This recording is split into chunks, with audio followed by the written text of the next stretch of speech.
Hi, everyone. This is Tao Ha. I am here for the Q&A section of the film that we just watched entitled Intersections. We are so delighted to have two individuals join us for the Q&A.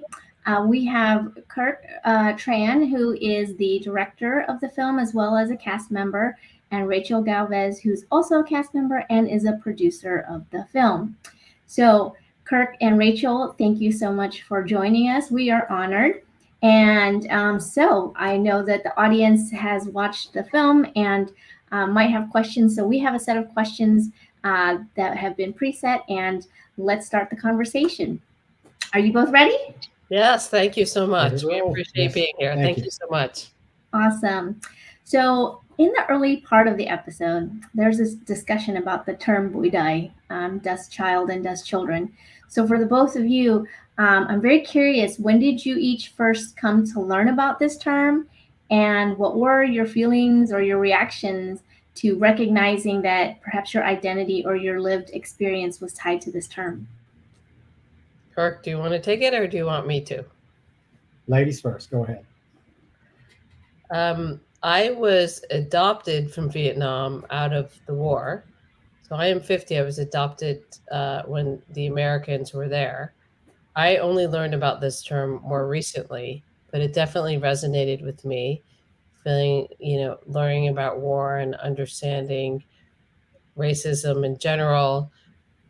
So it does resonate with me, and I feel it in my heart, and it's something that feels very emotional to me. I don't know, Kirk. Yeah, I didn't learn of the term until very late in life. As you'll learn from the Intersections film series, most of my childhood, or actually all of my childhood and part of my adulthood, I denied my Vietnamese heritage. I was ashamed of it because of the Vietnam War and everything attached to it. So I didn't start researching my roots and background until I became a father and wanted to know more about where I came from to be able to pass down to my kids. And that's when I first heard of the term dust child. And for me, it really didn't resonate until I started connecting the dots with how that term is viewed in Vietnam versus some of the life experiences I've had when it comes to racism and some of the issues that I dealt with growing up. So for me, it was just kind of a wake up call, and it really connected the dots for me as far as the words that I was looking for in my life to try to figure out why I was being treated different. Yeah.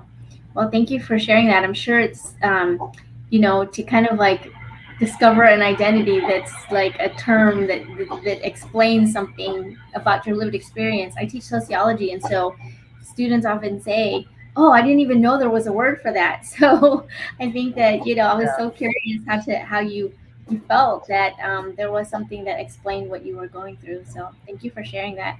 Now, in the film, Kirk, there's a historical context about what happened to you all as babies, and then what happened to the mothers, the children after the war ended, as well as the orphanages where many of the children were left behind or where whose parents were killed. So I'm very curious, as a filmmaker, how did you go about gathering the footage for that?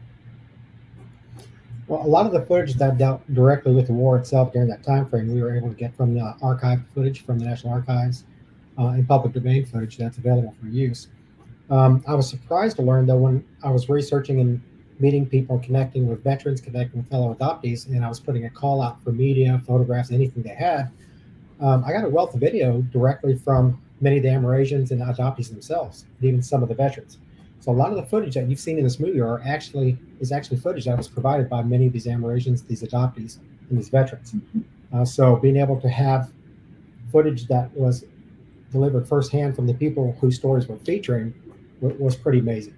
But with technology and the ease of being able to transmit video and pictures instantly, in the snap of a finger, obviously made it a lot easier. I couldn't imagine trying to do this back 20 years ago when I would have to travel to all these different places or have stuff mailed to me and pray that it gets to me. So it made it relatively easy when you've got um, the technology on your fingertips to be able to do it. Yeah. The other equation was the opportunities we've had to go back to Vietnam in person to film. Um, during the research and during my discoveries and everything that is experiences, we learned that the Sacred Heart Orphanage, where we both had our first home, essentially, as you saw in the film, is still there. The nuns, there's nuns that are still there that took care of us when we were just infants. So that was the most powerful media collection experience I've ever had, is being able to collect media and collect what we needed for the story from the people, from the mouths of the people who actually lived it with us. Yeah. Rachel, when you saw the footage, were you like thinking, oh my gosh, that might have been where I was? Or some sense of like. It's interesting that that what Kirk said. So when I first, I think, we were all in the same orphanage together, and we have a different history, and we started connecting in different ways. I met Kirk on social media, and I sent him some pictures that I had seen that have been included in some of the footage, which is very interesting. Yeah, I mean, it's I just want to say from Kirk and my perspective, I was adopted when I was 1, he was adopted when he was 2, and then we were raised in America, and neither of us went back to Vietnam until first time I went back was 2018. Kirk, when did you go back? The same 2019. year. No, 2019. Yeah, I went back to that. So part of it, the footage, he's done a phenomenal job about getting this footage, but as he said, like just connecting with other Vietnamese adoptees and finding pictures and this kind of thing, and also doing sort of the proper background about, is this our footage, is this not? But I have anyway, ask your next question. Ask your next question. Okay. No, I mean it's all he has put all this together, which has been great. Yeah. So yeah, the next question that I had was that in the film, you both describe an incredible moment where you receive a message. Sounds like social media. You receive a message from a total stranger, and they say that they're possibly related to you.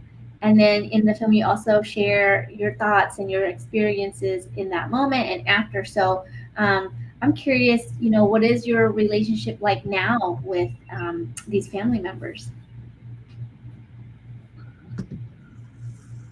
I can answer that. Kirk, Kirk has a great. Do you want to answer it? No, go ahead. Kirk has a good relationship with his Vietnamese mother. I found my Vietnamese mother through DNA, and she lives in a rural village. She's extremely poor. There's not as much of a connection there that I had hoped there would be. But I was raised by a nice family in the U.S. I mean, I'm 50 years old. I was 1 when I was adopted. So I really feel Vietnamese. I have a sense of being Vietnamese, but I don't have the same connection with my birth family that I would have hoped to have had. And it's not because of a different upbringing. It's just it's more of an emotional thing. I don't know. But I'm happy. I'm so thankful I found her, and it put my whole history. I understand my history more. So yeah. I don't know. Thank you for sharing that. Yeah. I don't know. For my experience, I've learned through meeting other adoptees, my experience is more the exception than the norm. Because I spent almost 48 years of my life believing my birth parents had been killed in the war, so I never was really looking for them. When I found them, both my mother and father, it was a very odd experience in the fact that I felt like I'd already known them for years. And then when I met my brothers and sisters on my birth brother and birth sisters on my mother's side of the family, and even on my father's side of the family, the resemblances in our personalities, our likes or dislikes, was uncanny. It was absolutely insane. So for me, it validated the whole idea of there being a biological connection. And sharing a lot of the similarities without even having known each other their entire life. So that, for me, it's been a very interesting experience for that, and that I was able to connect with them immediately, and we share the same interests, same hobbies, same weird sense of humor. I mean, all of that. It's just everything wrapped up in one ball of wax. It's pretty clear to me that we came from the same cookie cutter. It's pretty neat. I think there's different themes about Vietnam, and I think Kirk did a really good job of this. There's so many different themes about being Vietnamese, being adopted out of the war, being adopted. But the similarities are that we're Vietnamese, and I do feel I think I said, I don't know if I said it in that documentary, but I left Vietnam as a 1-year-old in 1974. And I was always told I was adopted from Vietnam, and I grew up in a white family. And then when I landed in Vietnam in 2018 with my kids, I did feel in my heart that I'm coming home for some reason. Wow. It was I really did. And I don't know how else to explain it. I really don't. It's like, it's how people explain, people out of World War II that were Jewish and came out of this, and just something about your heart that I did feel this as the plane was landing. I don't know why I never went back. I left in 74 as a 1-year-old to be evacuated, and then 2018 go back with my 6 and 8-year-old kids. And I remember going JFK, and just like JFK, I forget where we had to transfer, somewhere through China, and then landing in Saigon. And I just remember the plane landing and seeing palm trees and just feeling a warmth and being like, oh my gosh, I'm returning to my homeland in my heart. I don't know. I can't explain it. And I saw, I don't. And I love this country. I love Vietnam. It's such an amazing country. And I love, the people are beautiful. The country's beautiful. It's been exploited for 100 years. And I don't know. This is trying to be relevant to Vietnam, but I do feel Vietnamese in a weird way. No, I think it's beautiful. I think what you're speaking to, and I don't look Vietnamese, right? Like, well, I am 50 on my DNA. It says 50% Saigon, like 50% South Vietnamese. Yeah. The rest is like, So anyway. Well, yes, you are Vietnamese. I think it speaks to this notion of like roots, right? Like we as human beings, we want to know where we came from. We want to know our roots, and that's a powerful part of like who we are in the present and the future, rooted in our past. So that's really wonderful. Well, then I guess I have another question for you then, Rachel, as we move forward.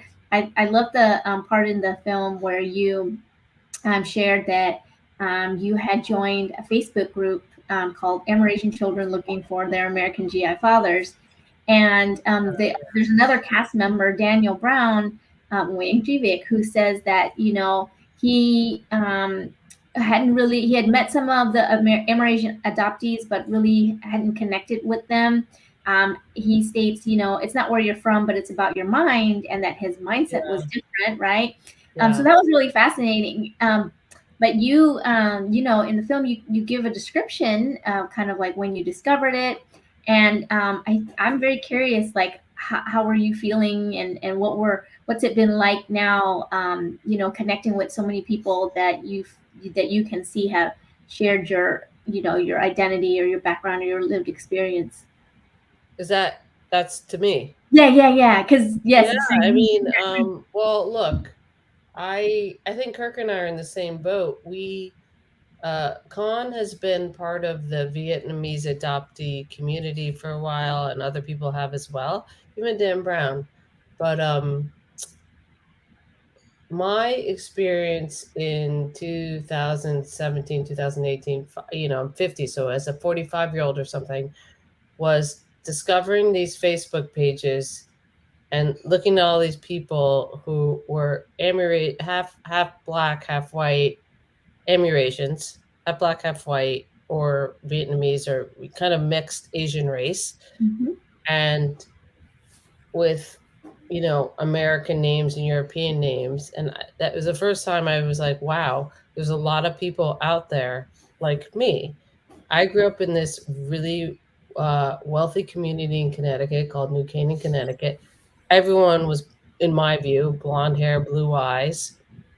And I was adopted. I was the only one adopted, but I I never felt unloved or anything, but I always, they'd said, "Oh, you're adopting Vietnamese," but it was a Vietnam, but it was a very strange thing.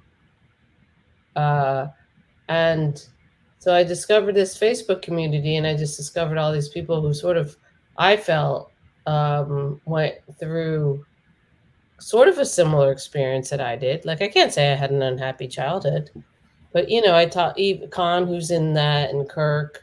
They'll talk about. I mean, Khan was half Black with a very white family, so it's like just kind of going through this whole process of feeling different, and whether it's being adopted or being from Vietnam, I don't really know. Dan Brown, I love Dan Brown because this guy was like, he said Platoon was his life. He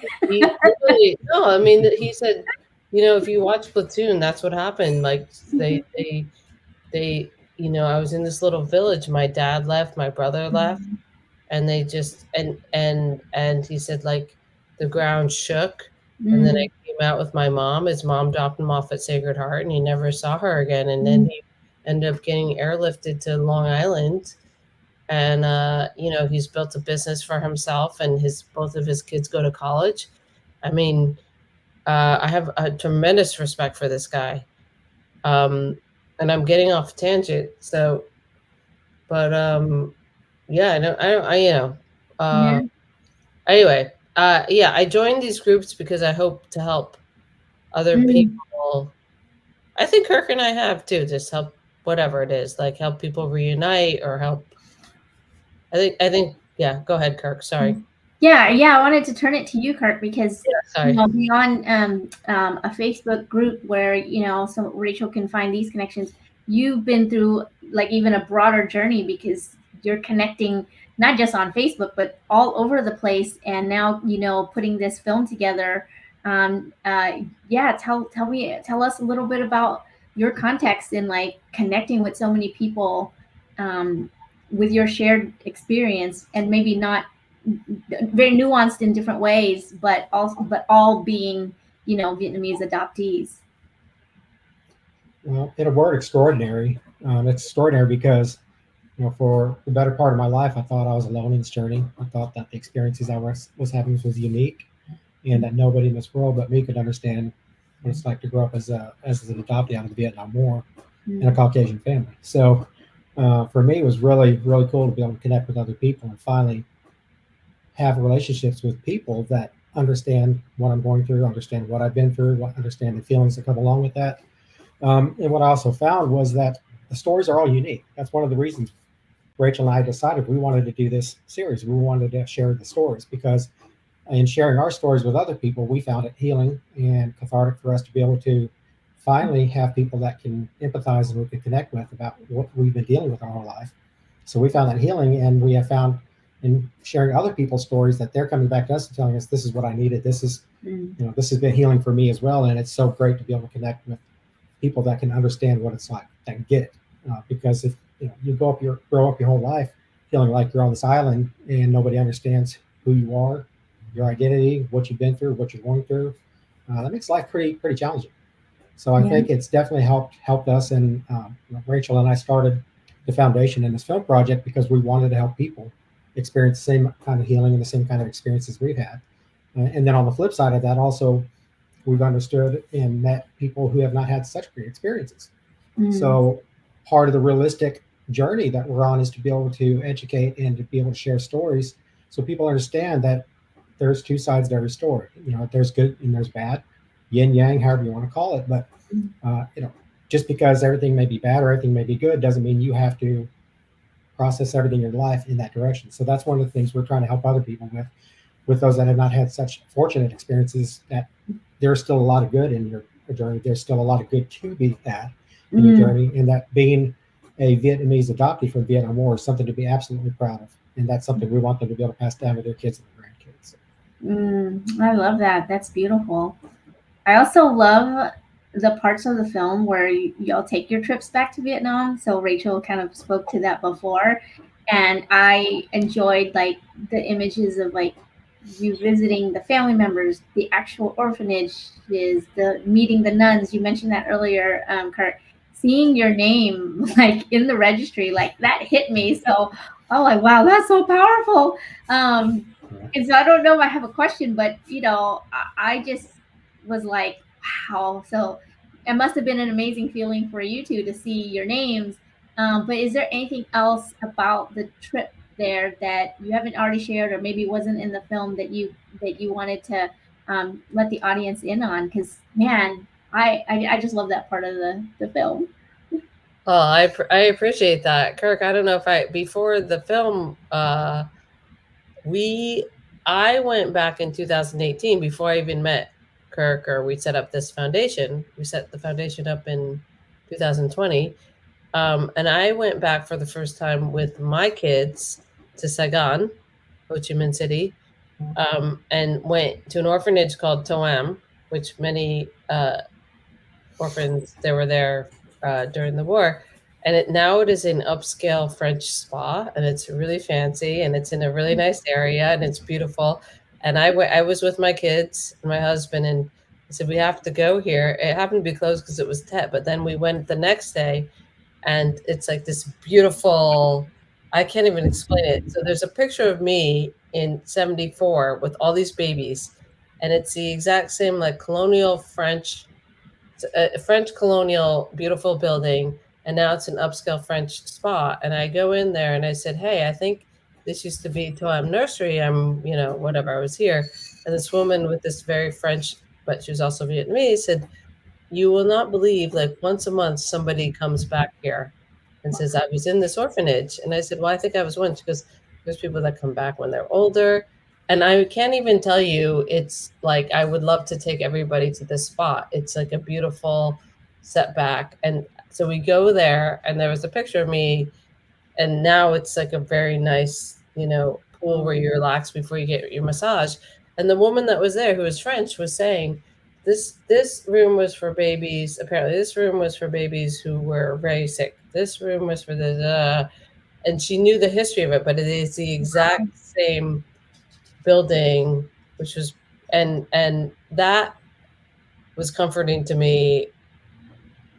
We went back to the orphanage in Da Nang. That was comforting to me.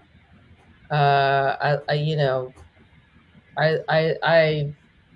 cry and feel goosebumps every time I go to these places, and I don't have any conscious memory of it, but I do love Vietnam. I don't know if that answers any of your questions. But, Yeah, no, that's beautiful. Well, for me, I can tell you, Vietnamese either, which I think is so strange. Like, don't you think, Kirk? It's anyway. Go ahead.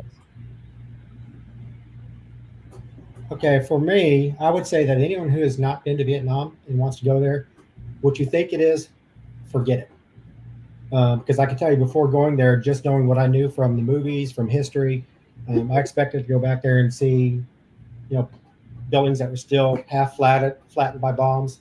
I expected to see a society of people with their heads down, sad, thinking this is a communist, country, and it's going to be really tense. It's going to be really a sad place to be, and it's going to be destroyed. There's still going to be, I'm taking third world country. This still rebuilding from a war from 50 years ago, but I was blown away by how developed it's become. So that was my first impression when I first saw it. Vietnam was, I can't believe how beautiful this country is. This is absolutely amazing. There's places in Vietnam that are more beautiful and would attract tourists more than any other place I've ever been in my life. So it's beautiful. But the thing that struck me the most was the people. As an Army brat growing up all over the world with an Army, a father who's a career Army officer, I've been all over the world, and Vietnam is one of the most friendly societies I've ever seen. Very opening, very welcoming. I was shocked because I was expecting, as I said earlier, a sad society, people that may have animosity towards anyone that doesn't look Vietnamese, especially people who are children of the dust or they're obviously of mixed race. Right. But the opening culture there and the welcoming culture there was absolutely amazing. So I would encourage anybody that can go back there to go. And one moment that really hit me, that I realized that this is really a pivotal moment in history, is when we're showing some portions of the film to a group of Vietnam veterans.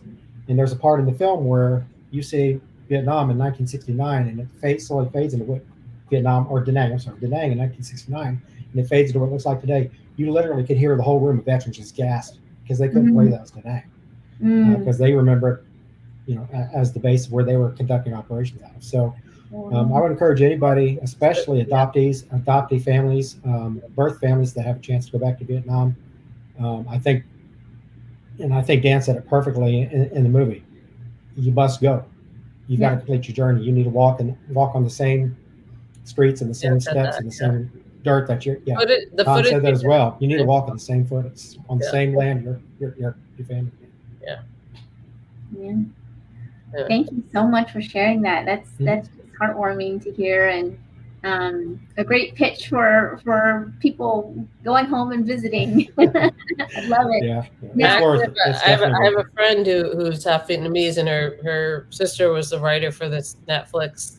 There's a really silly movie on Netflix about I don't know. But it was set in Vietnam, and it is Vietnam. It's Tourist Guide to Love. Yeah. So my friend, my friend's sister was the writer on that. Yes, and yes. She even said like, "Oh, it's my friend's sister was the writer." Yeah. And we're like, "This is really cheesy," but it does show it's Vietnam. It really is that beautiful. It was. It was great. Anyway, I love it. Well, I love, there's like some folks who are going to say like, oh, they built a spa on the orphanage. And I'm like, oh, that's a perfect building for healing. No, I'm talking like Saigon, like you have to put yourself into, you're walking these streets. These are where like, the nice private schools are, or whatever. No, I think that's a good thing. I think it's a good thing, honestly. Yeah. Awesome. So, gosh, we're on such a high note, and my next question is kind of like gonna take us to a place of like pain, but we're talking about the range of emotions, and so Kirk, in the film there was a moment where you discussed like the phone call, like with your biological mother, and you had then got to reflect on that and process it, and you had used the word tragic, right?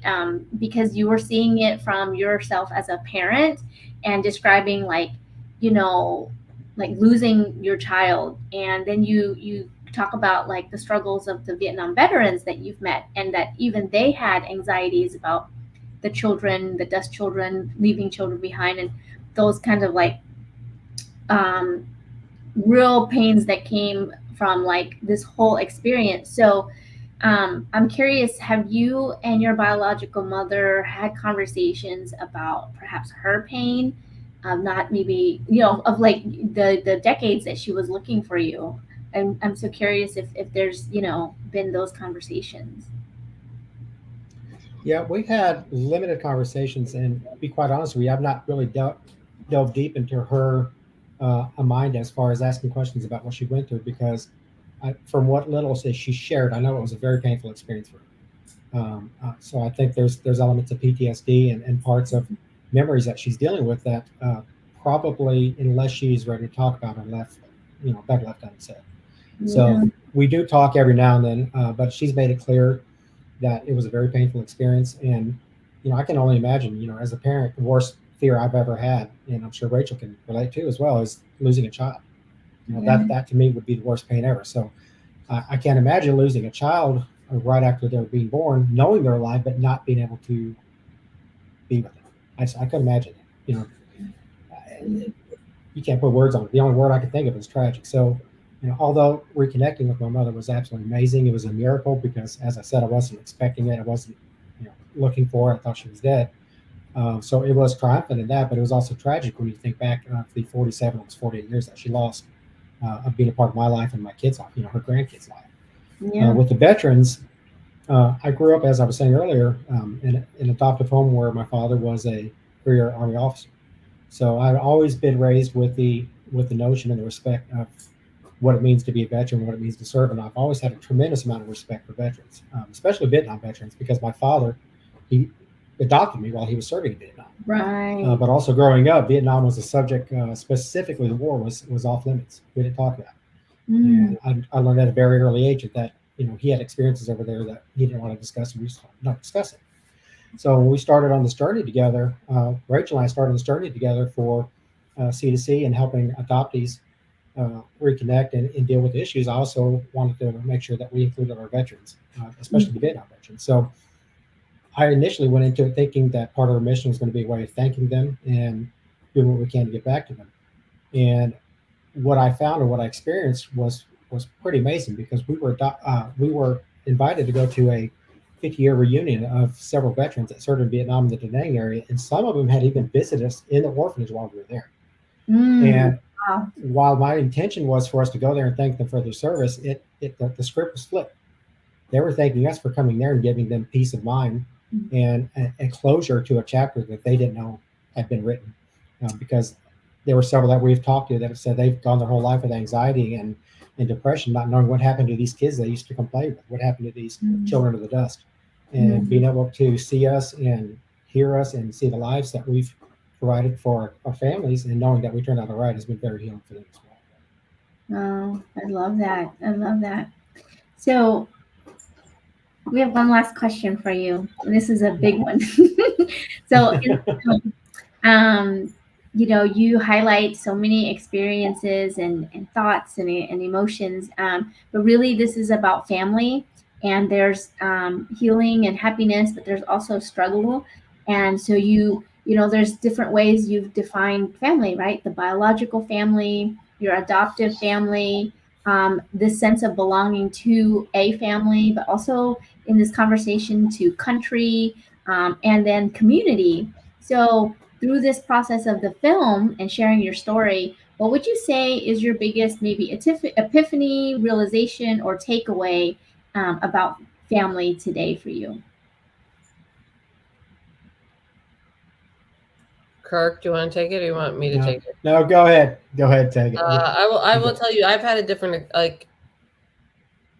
was adopted as a 1-year-old out of a third world country. I was adopted into a loving family. My parents got divorced. I have 4 siblings, and that is how I define my family, because of the connections and how we have related to each other and what we can share. That is my family. And even I think about, I feel so fortunate that I was able to connect with my birth mother. I don't feel the same connection that Kirk has had. And, I feel a connection to Vietnam, but I feel family is like family. It's like, I love the siblings that I grew up with. And I feel like my family, I've lived in this town called Rye, New York for 9 years now.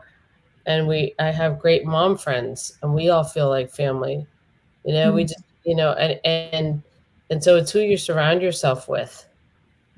And I do think, look, I don't mean to be preachy, but I'm 50 years old, and it's kind of like the family you're born into is the family you're born into. The family that I was adopted into is the family that I was adopted into. And you take the best, you try to focus on the best parts of that.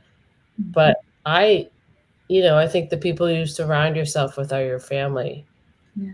And I don't know if that answers anything. I don't know if but that's how I feel. That's beautiful. You surround yourself with the best people, and you make the best of the families that you're given. Yeah. Family is what you make of it. I love it. Thank you. Thank you, Kirk. I mean, you're, I don't know. I don't know. I think I tend to compartmentalize things more. So, like Rachel, I grew up in a very loving family. I had every opportunity, probably more opportunities than most kids would have growing up in America. So I grew up with a very good family, and it was a loving family. But as life progressed, and as many young adults do, I made some stupid decisions in my life dealing with relationships, finances, and things like that. And I found that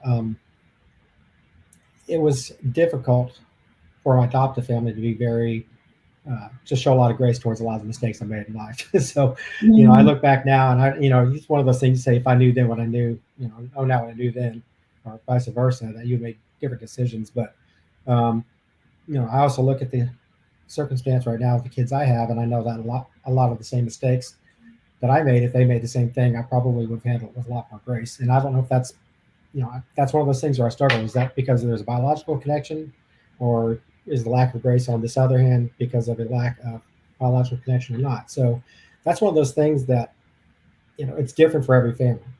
So for me, as I was mentioning earlier, when I met my biological family, there was that instant connection, that instant bond that still exists today. I don't know if I've answered the question. I'm just kind of rambling now. Yeah. The biggest thing I've learned. Different connection too, but you've also you had a different connection, but it's all different. You're also adopted when you were 2 and I was 1. So an example, I think a good example of how important family has become to me, and I'll share this really long story really quickly. When I met my birth father, I learned when I met him that I had a younger brother that's 2 years younger than me. And I also learned that he's been living with my father and his mother his entire life because he's mentally challenged.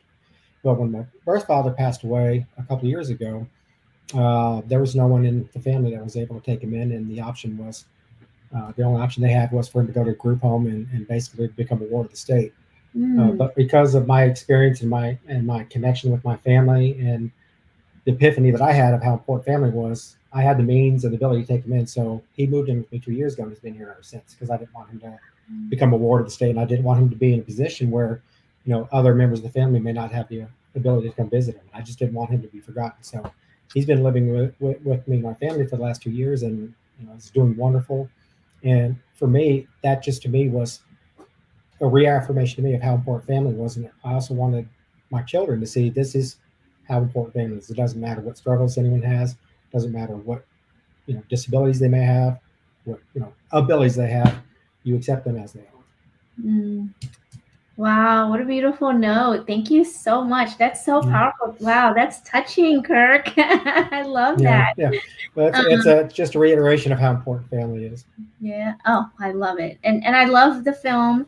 And I am so grateful for both of you being here to share more outside of the film. But thank you so much. We're delighted. We're honored.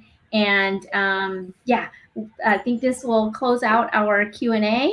And do you have any last words before we? No, I appreciate you. You've moderated this brilliantly. I would love to look like you. Honestly, you're beautiful. Your skin is amazing. So, I appreciate. I appreciate this opportunity, and thank you for Kirk for putting the film together. So thank you guys. Yeah, I wish you continued success and that it gets picked up lots of places and it continues to heal, and best wishes to your foundation. Do you have any information about your foundation if people wanted to? We have a ton.